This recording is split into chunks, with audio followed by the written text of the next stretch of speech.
السلام علیکم ورحمۃ اللہ وبرکاتہ۔ سوال: قرآن مجید میں ایک نبی کا ذکر ہے جسے ان کی والدہ کے نام سے پکارا جاتا ہے، وہ کون تھا؟ In the Quran, there is a mention of a prophet who has been called by his mother's name. Who was he?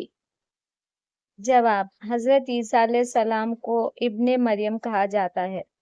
سوال: قرآن بار بار ایک مخصوص دن کی تنبیہ کرتا ہے، کیا آپ بتا سکتے ہیں کہ کون سا دن ہے؟ The Quran repeatedly warns of a certain day. Can you say which day it is? جواب: یوم القیامہ، Doomsday۔ سوال: قرآن نے ابلیس کو مخلوق کے کس زمرے میں رکھا ہے؟ Which category of creature does the Quran put Iblis into? جن۔